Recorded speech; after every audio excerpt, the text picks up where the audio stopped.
It's my DVD and Blu-ray update for October 2025.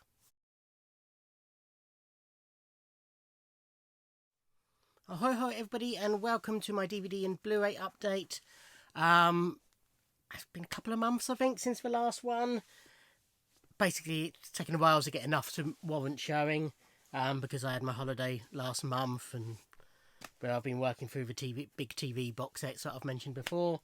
But I've got a reasonable stack now that I can show, so here we go. I've literally just finished watching Drive Away Dolls, which is a film by Ethan Coen of the Coen brothers, written with Trisha Cook, who I think might be his wife, but I might be wrong there. So I really enjoyed this. I mainly got it because Margaret Qualley's in it, and I adore Margaret Qualley. But basically, this is about two lesbian friends who need to get away from it all, so do a drive away, which is where basically you take a car to somewhere for someone and sort of leave the car there, basically, if that makes sense. Sort of like, if somebody at the other end of the country had hired a car, you'd take it to them. But they get mixed up in some dodgy activities. They're given a car they shouldn't be given, and it's the story of that. But yeah, it's very funny, it's very well made, really well acted, some nice little cameos in it. Enjoyed that a lot. This is Fall Guy. So this has got the theatrical version and the extended cut on it. I watched the extended cut, which is about 20 minutes longer, but I don't know what the differences are. I loved this. I really enjoyed this. So it's based on a TV series, very loosely. Ryan Gosling plays Colt Seavers. Is it Seavers? Is that right? Yeah. Who's a stuntman, and I can't say too much without giving the plot away, unfortunately, but basically he gets mixed up in something and needs to solve it. It's so hard to explain, but yeah, it's terrific stunts throughout, very funny, very well acted. The relationship between Ryan Gosling and Emily Blunt in it is brilliantly portrayed by both of them. Yeah, absolutely loved it. Excellent film, highly recommend.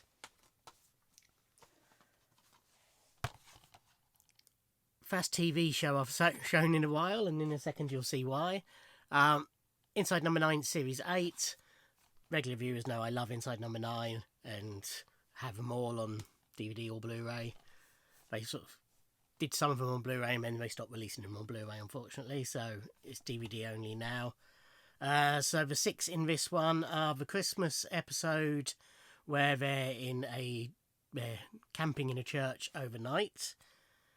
The two brothers trying to reconnect with their dead mum. I won't even attempt to say the word, but the Fear of Friday the 13th episode.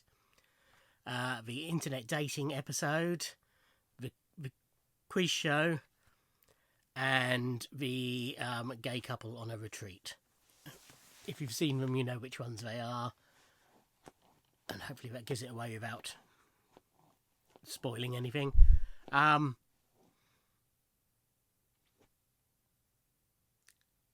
Couple there that in my head I hadn't enjoyed as much as some of the others, but on rewatch I enjoyed them all a hell of a lot. This is Fighting With My Family. So this is based on a true story of the wrestler Paige. Serenaya...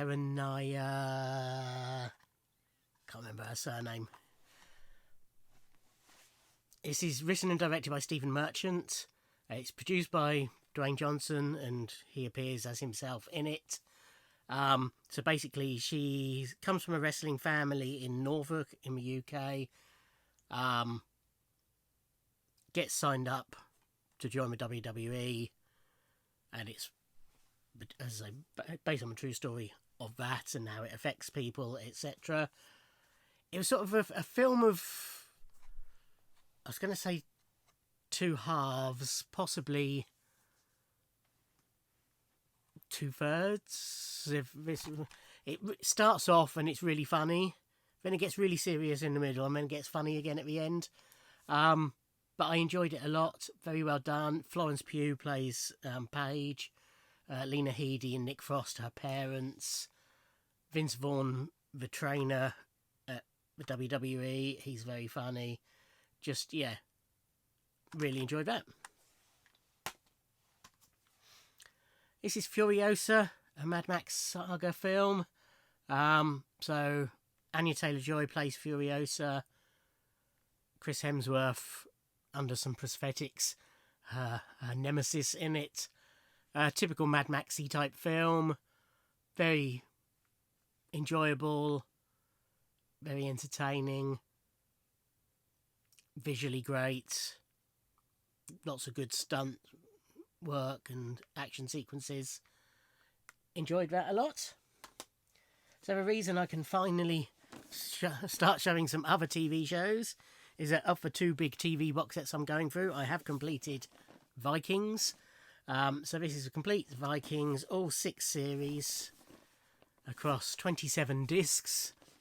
So Craig had given me season 1 ages ago, which I watched and enjoyed. So put this on my wish list and got it for Christmas 2 years ago, I think it was.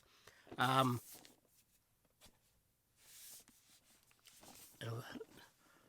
watched it all.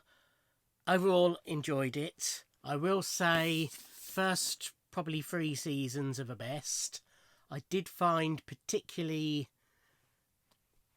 summer season 3 and season 4 was basically a rehash of the first 2 seasons, but with the sons of the main character sort of repeating those storylines, which was a bit of a bummer. And then they mixed it up at the end. I think part of the problem with the later seasons was that I didn't have the empathy for the main characters that I had in the first few seasons. But yeah, overall, really enjoyable, very well done. Again, great action sequences. Vikings. Hunger Games, A Ballad of Songbirds and Snakes. So this is the prequel to the Hunger Games trilogy, starring Rachel Zegler and Tom Blythe. Bit overlong, but otherwise enjoyable. The first, it's sort of broken into chapters, and the earlier chapters, when we see the actual Hunger Games taking part, are more enjoyable than the later chapters. I'm trying not to spoil again. Set elsewhere, let me put it that way. But overall, enjoyable, and Rachel Zegler are watching anything. Robin Hood, Prince of Thieves. So I've had this on DVD for years. Never got round to picking it up on Blu-ray when Arrow released it, but then picked it up in a sale. Film I absolutely love. I saw it twice in the cinema back in 1991. As I say, have it on DVD, had it on VHS. It has its flaws, but it's just an enjoyable family romp, basically. And Alan Rickman steals the film. Robin Hood, Prince of Thieves. Inside Out 2, the Pixar sequel. So the first film I liked, but I didn't love. There's certainly a lot more Pixar films that I enjoyed more, and the same I would say for this. It was fine, and there's lots of bits of it that I enjoyed, but it just doesn't quite hit the spot for me to be really enjoyable. But yeah, Pixar films are always worth watching. Kingdom of the Planet of the Apes, the sequel to the trilogy. But I believe the plan is to be the start of a new trilogy. Very enjoyable. Probably didn't quite enjoy it as much as the first 3, but still really well done. And they look stunning. But it was a good plot, good storyline, good central characters. Well worth a watch. We have Turning Red, another Pixar film. It's interesting. So the plot of this is about a teenage girl, Latina, who overnight suddenly starts turning into this big red... Is it fox? Panda. A giant red panda. And it's an allegory for, obviously, puberty. But they also sort of address that in the film and point out that it's not puberty and it's not her going on her period and stuff like that. In which case, what is it, if you see what I mean? It's weird. It's fun, it's enjoyable. It's not really aimed at me, It's not a film aimed at a 50-year-old man. But I enjoyed it quite a bit. Again, it's typical Pixar, well worth a watch. This is Vortex, which is a Gaspar Noé film. So I really like Gaspar Noé's films. I've shown practically everything he's ever made now on this channel because I get them all. This was very atypical. So most of his films are quite trippy and feature heavily either sex or drugs or both, or violence. This is a film about a woman with dementia, basically, and how it affects her family. And it's beautiful. It's really powerfully done. It's, the only sort of typically Gaspar Noé aspect to it is there's lots of split screen in it. But, a beautiful, moving film. True Lies, another film I've had on DVD for years, and VHS before that, and saw in the cinemas. And again, it took me not as long as for Robin Hood, but I wasn't... Much as I wanted to watch it again, there was no panic for me to get it on Blu-ray, so I stuck it. Did I stick it on it? I think this was a Christmas present. Either that or one day I just thought, sod it, and bought it. But I think it was a Christmas present. It's just a great film. It's sort of James Cameron's take on a Bond film, but with a bit of a twist. But yeah, Schwarzenegger's great. Jamie Lee Curtis is fantastic. Eliza Dushku as their daughter is great. Jim Belushi. I was trying to make sure I get the right one. It is Jim, isn't it? No, it's not Jim Belushi at all. Anyway, what am I talking about? Tom Arnold is really good in it. Bill Paxton, Art Malik, Tia Carrera, all excellent in it. It's funny, it's entertaining, it's got fantastic stunts. Great film. So this is a little pack with Blur, To the End, and Live at Wembley Stadium. So To the End is a documentary about them getting back together to do the Ballad of Darren album and to get ready for the Wembley shows and the tour surrounding them. Really fascinating, as a fan. It was compulsive viewing. Yeah, fascinating. And then it's got Live at Wembley Stadium, which is a recording of the first of the 2 nights at Wembley Stadium, the Saturday night, which was the night I was at. So I really enjoyed watching that. And it's just fantastic performance and great package. This is Tim Vine, Breep. This is a recording of his live show from 3 years ago now, I think it might be. 2024 release, but I think the tour was 2023. So 3 years. More or less. I saw this tour and it was fantastic. He's just brilliant. Saw that in Winchester, I think. Yeah, saw that in Winchester. I just love Tim Vine. He's hilarious. Loads of extras on here as well. We have Disney's Wish, which is number 61 in their classics range. So this was their 100th anniversary film, and as such, it, for start, stylistically, they've done it, although it is computer animated, they've done it so that it looks more hand-drawn, and, you know, referred back to older films for how the background should look and stuff like that to make it feel more like a classic Disney cartoon. Also, there's lots of references in it to other Disney films.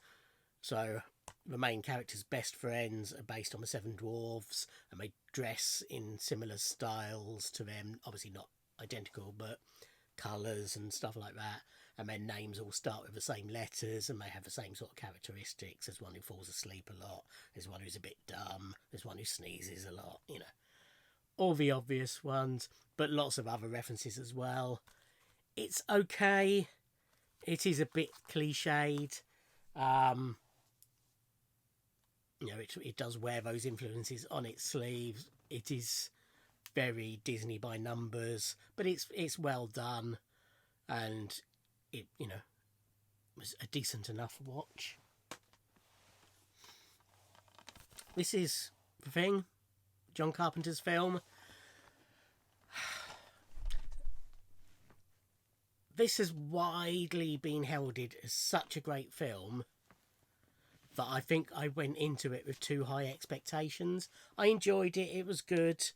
And it's well done and it's well acted and all that. But it just didn't wow me like I thought it probably would. But as I say, that's probably because I came in with the bar too high, rather than any fault of the film itself.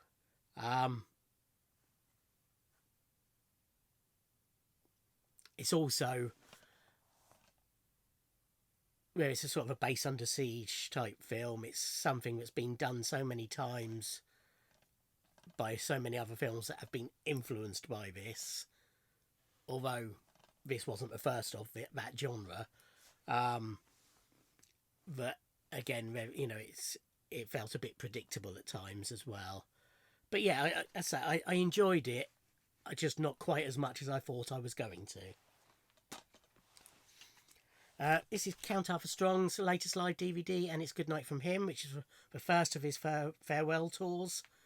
So I saw this in Pompey at the Theatre Royal in Portsmouth. This is a recording of it from, can't remember where it is now, not that it matters. But yeah, very enjoyable, very funny, typical Count Arthur Strong live show, full of wordplay and malapropisms and bad ventriloquism and all the typical things you would expect from a Count Arthur Strong live show, and very enjoyable. This is Kinds of Kindness. I was annoyed because I bought this on DVD, and then about a month later I went to HMV and saw that they had an exclusive on the Blu-ray of it, and obviously I'd rather have picked up the Blu-ray. But much as I've really, really enjoyed this film, I'm not worried too much about picking it up on Blu-ray now I've got it. Oh, this is a complicated one to explain. So it's a Yorgos Lanthimos, or however you say his name, film. So it's the same director as The Favourite and Poor Things. It's another film he's done with Emma Stone, also Willem Dafoe, Margaret Qualley again, Joe Alwyn, various people. So it's 3 stories, all featuring the same cast, but as different characters in each one, which I didn't realise until further away through when it just completely changed. They make it obvious. But yeah, it's very hard to describe. Let me put it that way. But as I say, I really enjoyed it. The cast were all excellent. Yeah, it won't be to everyone's taste, as I think is the case of all of his films, but I really, really enjoyed it. Okay, this is an indicator box set of the Confessions films. So I have these on DVD, but wanted to upgrade, not just for a better picture quality, but we've got commentaries on each of these from Robin Asquith, which I listened to, and were all excellent, and he's just does them really well. Lots of other extras as well. Also contains a whole film, Rosie Dixon Night Nurse, which was intended to be a new series of confessions, but from a female perspective. But it sort of came a bit late in all the British sex comedy era and didn't really take off. As always, as well, with Indicator, massive book with loads of stuff in it. I've got number 741 of 5,000. So yeah, we got the first one, which is Confessions of a Window Cleaner, which is excellent, really good. Confessions of a Pop Performer, not as good, but still has its moments. Confessions of a Driving Instructor, which is possibly the best one. And Confessions from a Holiday Camp, which is very good as well. But yeah, all, you know, these and the Adventures films are definitely the pinnacle of the British sex comedies of the 70s. The right mixture of comedy and sex. Some of them, the other, films, either they concentrate too much on the sex and forget the comedy, or they aim too much for the comedy and they forget the sex, or they're just not either. They're not sexy and they're not funny, from my experience. Next we have Daleks Invasion Earth 2150 AD, which is the second of the Doctor Who movies. So I got this. Let's see if I can get this out easily. Yes, I can. I'd already got the first one in this collection, which I've shown previously, but I got these in the big box set, which contains a vinyl copy of the soundtrack, nice lenticular print. There's a soundtrack album, some art cards, and then the film on 4K and Blu-ray. Obviously I don't have a 4K player, so I've just watched the Blu-ray.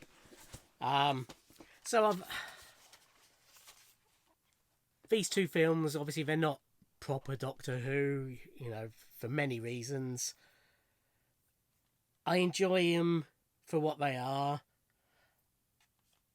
I've always preferred the first one. Most people prefer this one, but I've always preferred the first one for some reason.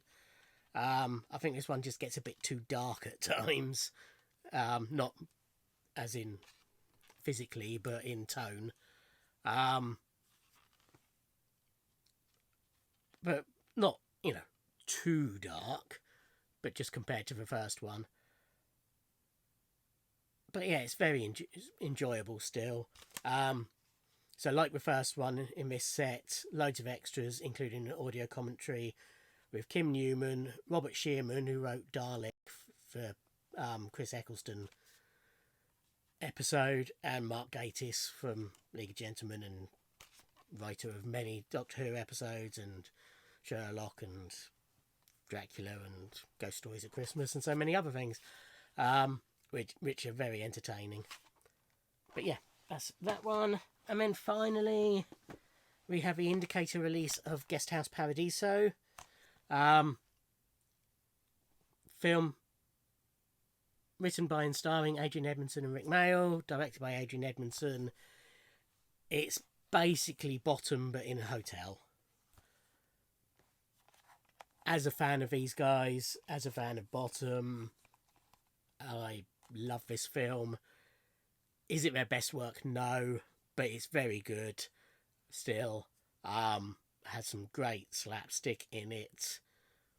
Some good supporting cast: Fenella Fielding, Bill Nighy, Simon Pegg, Vincent however you say his name, Cassell, Helen Mahieu, various other people. But yeah, really enjoyable, typical of their work, and all the better for it. So there we go. That's what I've been watching over the last couple of months. I'm still slogging my way through Star Trek The Next Generation. I'm halfway through series 4 at the moment of 7, so I'm about halfway through the whole thing. So I've still got about 20 odd discs to watch in that, but now I can intersperse it with smaller sets, and it's basically I'm just starting a load of stuff that Craig gave me. He's given me loads of TV series. I'm about to start watching The Vampire Diaries. And of course, interspersing them with films and the like as usual. Although I'm rapidly running out of films, so it might be that if within a few months I'm showing exclusively TV series, which means these might slow down even more. But we'll see. Thank you for watching. Like, comment and subscribe, and I'll see you in another video. Thanks. Bye.